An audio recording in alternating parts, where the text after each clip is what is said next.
Farah was apparently suspected of doping on one occasion by an expert enlisted by the IAAF, the athletics world governing body, after his biological passport flagged up unusual results.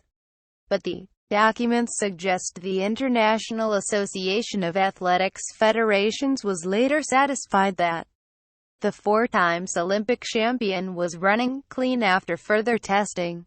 The Athlete Biological Passport (ABP) was introduced in 2009 by the IAAF and is a next-generation test, analyzing results over a period of time for the effects rather than presence of drugs. He gets knocked down, but Farah gets back up again to win 10,000 meters gold. Read more. The latest leak from the Russian hackers. Fancy Bears has revealed what appears to be an email from Pierre-Yves Garnier, a senior doctor in the IAAF's anti-doping department, to Kyle Barber, an IAAF out-of-competition testing coordinator, and Thomas Capdevielle, a senior anti-doping manager at the organization. The IAAF said on Wednesday night it was investigating the leak, but that the email and the attached documents were likely to have been stolen in a cyber attack in April. "We are looking into this. It does appear to be information from the cyber attack which the IAAF announced on the 3rd of April 2017 had taken place," a spokesman told The Guardian.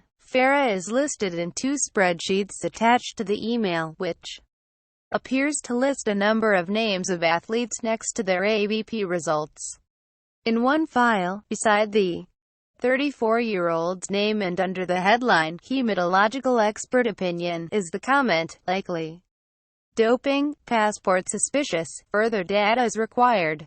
That assessment was apparently based on the results of testing over an extended period of time, with the last test having been done on 23 November 2015. A second database, attached to an email dated April 2016, however, records now flagged as normal with the last sample. The email from April 2016 appears to put Farah in the clear, with Garnier stating he was one of two athletes previously under suspicion whose ABP results very recently became normal. Farah has always vociferously denied ever taking performance-enhancing drugs.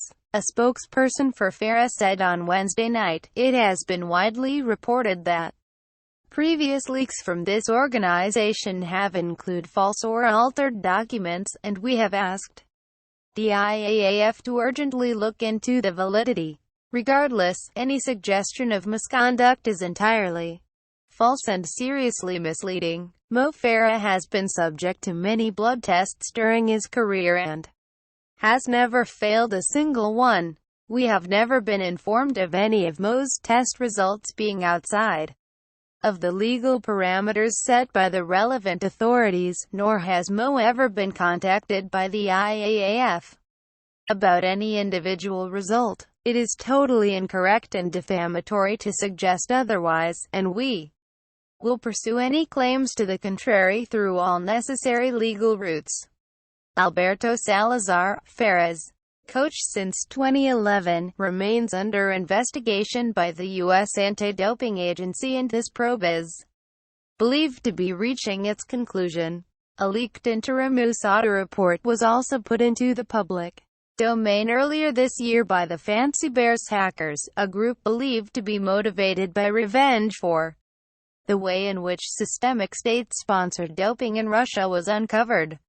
The report suggested the Cuban-born Salazar had failed to establish a valid reason for possessing testosterone and committed unlawful behavior by rubbing a gel containing the banned substance on his sons.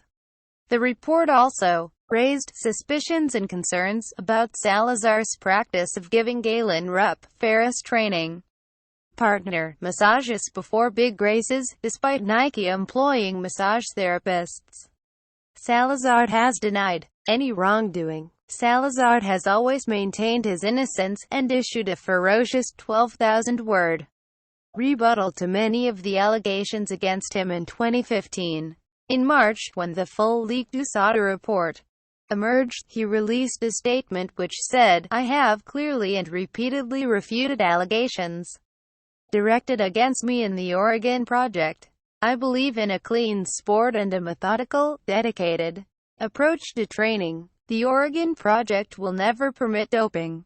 In April, the IAAF confirmed it had been the victim of a cyber attack by the Fancy Bears in February and said it had called in security experts from Monaco and the UK to shut down the attack. At the time, the IAAF said it looked like the Fancy Bears were trying to access the database on which it stored its therapeutic use exemption 2 records, the doctor's notes which allow athletes to use medication which would be otherwise banned by the World Anti-Doping Agency, WADA. This was the same tactic the group used to reveal that Sir Bradley Wiggins was given permission to use a powerful corticosteroid before his 3 biggest races in 2011, 2012 and 2013, including his 2012 Tour de France win. A statement issued on Wiggins's behalf at the time said, "There's nothing new here. Everyone knows Brad suffers from asthma. His medical treatment is British Cycling and International Cycling Union approved and, like all Team GB athletes, he follows WADA regulations to the letter."